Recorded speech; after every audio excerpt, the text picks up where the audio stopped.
fy enw yw Annell Dyfri a dwi'n astudio'r cwrs BA Cymraeg yn y gweithle proffesiynol yma ym Mhrifysgol Caerdydd. Dwi'n fynd â chi am daith o amgylch campws Parc Cyteis, sydd yw'n prif leoliad yng nghanol y ddinas. Mae prif adeilad eiconig y brifysgol ar blas y parc yn adeilad rhestredig gradd 2.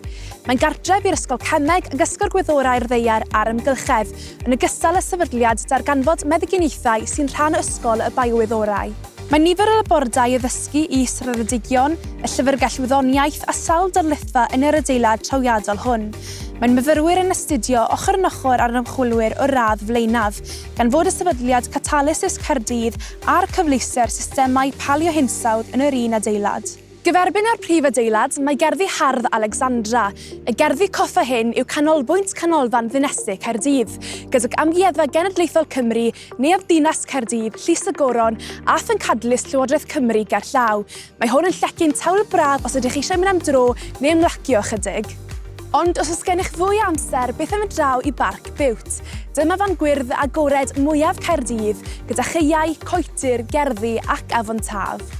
Ar ochr arall gerddi Alexandra, mae'r Rhodfa Brenin Edward y Seithfed, sy'n gartref i 3 o adeiladau'r brifysgol, pob un a'i arddull bensaerniol drawiadol ei hun. Efallai byddwch yn adnabod rhannau o'r adeiladau gan ei bod yn lleoliadau ffilmio ar gyfer rhaglenni teledu poblogaidd, gan gynnwys Doctor Who ac yn fwyaf y diweddar His Dark Materials. Mae'r cyntaf yn adeilad rhestredig gradd 1, sef adeilad Morgannwg, neuadd sir y doedd yn wreiddiol.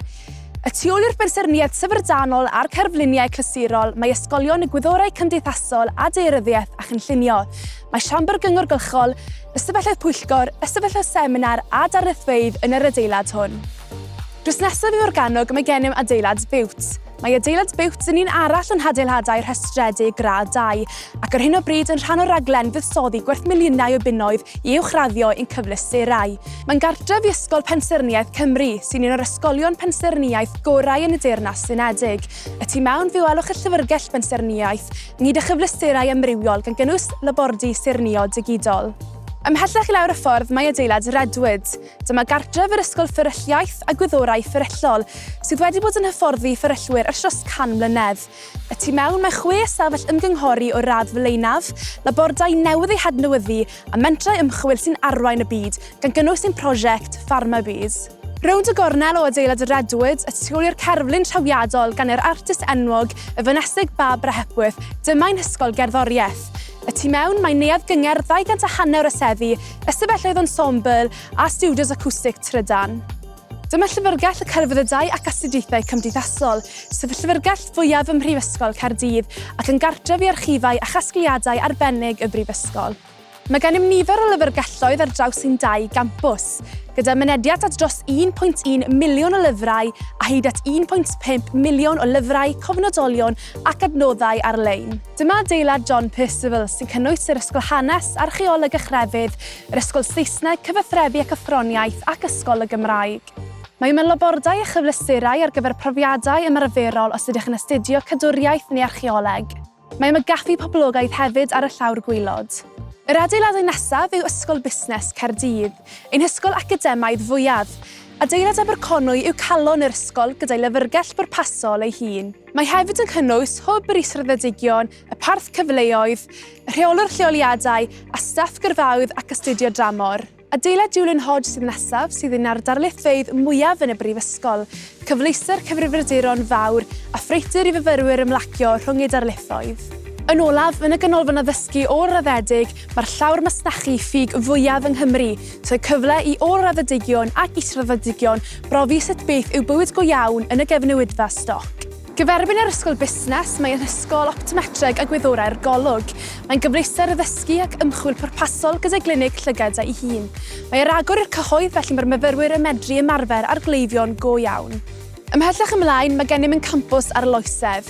Mae hwn yn cynnwys adeilad Hayden Ellis, canolbwynt ymchwil o fri rhyngwladol sy'n dwyn ynghyd, am y tro cyntaf erioed, arbenigwyr mewn niwrowyddorau, clefyd Alzheimer's ac ymchwil boengelloedd canser.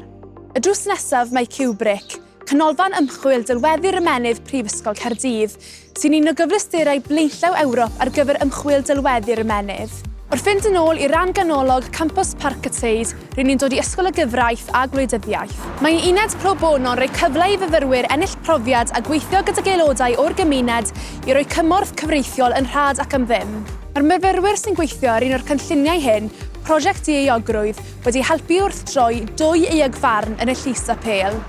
Adeilad y tŵr yw cartref yr Ysgol Seicoleg, un o'r canolfannau seicoleg mwyaf yn y Deyrnas Unedig. Yn uchel i barch am safon i ymchwil ac mae graddau israddedig yr ysgol wedi'i charedu gan Gymdeithas Seicolegol Prydain. Gyferbyn adeilad y tŵr, mae ysgol ieithoedd modern sy'n cynnig arbenigedd addysgu mewn ysod eang o ieithoedd. Mae gan yr ysgol gysylltiadau a nifer o brifysgolion gorau ledled Ewrop a thu hwnt i gynnig cyfleoedd am flwyddyn dramor. Mae'r rhaglen ieithoedd i bawb y brifysgol yn cynnig cyfleoedd i fyfyrwyr Caerdydd o unrhyw gwrs i ddysgu iaith newydd neu wellain sy'n bodoli'n barod, a hynny'n rhad ac am ddim ochr yn ochr a'u hastudiaethau. Mae'n rhaglen cyfleoedd byd-eang hefyd yn cynnig cyfle i fyfyrwyr astudio, wirfoddoli neu weithio dramor, a hynny fel rhan o'i gradd. Wedi enwi ar ôl y cyn-gyfarwyddwr a enillodd Wobr Nobel, adeilad Sir Martin Evans yw prif gartref Ysgol y Biowyddorau. Yn ystod y blynyddoedd diwethaf, cafodd ei uwchraddio gydag adnewyddiad helaeth o ofod labordau a buddsoddiad mewn offer o radd flaenaf. Mae myfyrwyr meddygol a deintyddol yn cael rhywfaint o'i addysg cychwynnol yma ac mae'r adeilad yn gartref i ganolfan addysg anatomegol Cymru a'i ystafelloedd dyranu yr rhai mwyaf yng Nghymru. Tu ôl i'r prif adeilad, mae'n canolfan bywyd myfyrwyr newydd sbon bron yn barod. Bydd yn cynnwys llu o gyfleusterau newydd, gan gynnwys mannau astudio cymdeithasol, auditoriwm 550 sedd a mannau tawel i fyfyrio. Bydd yn gartref i'n gwasanaethau cefnogi myfyrwyr ac yn gwella'r ffordd rydyn ni'n cefnogi myfyrwyr. Bydd yn gyswllt perffaith rhwng y brifysgol ac undeb y myfyrwyr. Mae'n Hyndeb Myfyrwyr yn cael ei ystyried fel un o'r goreuon yn y Deyrnas Unedig. Yma, ceir lleoliadau ar gyfer clwb nos a lle gynnal cyngherddau gyda lle i 1,600. Mae'n lle gwych i astudio a chymdeithasu ac mae'n cael ei chynnal gan fyfyrwyr ar gyfer myfyrwyr. Mae'n cynnig nifer fawr o wasanaethau gan gynnwys y siop swyddi sy'n helpu'n myfyrwyr i ddod o hyd i waith rhan amser i gyd-fynd a'u hastudiaethau, a Cardiff Students Letting sy'n helpu myfyrwyr i ddod o hyd i lety preifat sy'n eiddo landloriaid cyfrifol ond heb godi ffïoedd asiantaeth.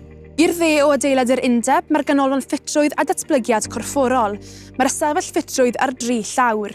Mae'n cynnig ystod eang o offerth cryfhau a chyflyru yn ogystal â ffyriannau cardiofasgulaidd sydd wedi ei uwchraddio yn ddiweddar gyda tholedu, radio, o Wi-Fi yn rhad ac am ddim.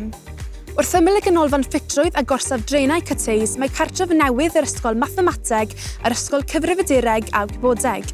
Ymhlith yn nodweddion unigryw, mae gweithdai TG a Makerspace ac ystafell fasnach ffug newydd ar gyfer mathemateg ariannol. Ychydig yn bellach, mae gennym adeiladau'r frenhines a Trefyddic. Ar hyn o bryd, mae'n gartref i 2 ysgol academaidd, sef yr Ysgol Peirianneg, yr Ysgol Ffiseg a Seryddiaeth, ac hefyd yn gartref i'r Ysgol Cyfrifiadureg a Gwybodeg cyn iddi symud i'w chartref newydd yn Abacws. Mae'r safle'n cynnal ysod o gyfleusterau addysgu, labordau cyfrifiadurol soffistigedig gan gynnwys labordy seibrdiogelwch arbenigol, llyfrgell bwrpasol, ystafell cyffredin i fyfyrwyr a chafeteria mawr. Mae'r Academi Meddalwedd Genedlaethol, sy'n rhan o'r Ysgol Cyfrifiadureg a Gwybodeg, wedi'i lleoli yng Nghas Newydd, sy'n daith tren o 15 munud o Gaerdydd. Mae'r Ysgol Newyddiaduraeth a Cyfryngau a Diwylliant yng nghanol ddatblygiad sgwâr canolog newydd sbon yng nghanol y ddinas, gyferbyn y gorsaf rheilffordd Caerdydd canolog. Mae'r ysgol drws nesaf i BBC Cymru Wales, sy'n gwella'u chysylltiadau cryf ar cyfryngau a'r diwydiannau creadigol. Ymhlith y cyfleusterau addysgu, mae stiwdios teledu a radio, ystafelloedd newyddion ac ystafelloedd golygu. A dyma ni, yn ôl yn y prif adeilad, gobeithio eich bod wedi mwynhau ein taith o amgylch Campws Parc y Teis a fy mod wedi rhoi syniad i chi o olwg a theimlad Prifysgol Caerdydd. Gallwch gael ragor o wybodaeth am ein cympysau a bywyd myfyrwyr yma yng Nghaerdydd ar wefan y Brifysgol. Diolch am ymuno â mi. Edrychwn ymlaen at eich gweld chi eto yn y dyfodol.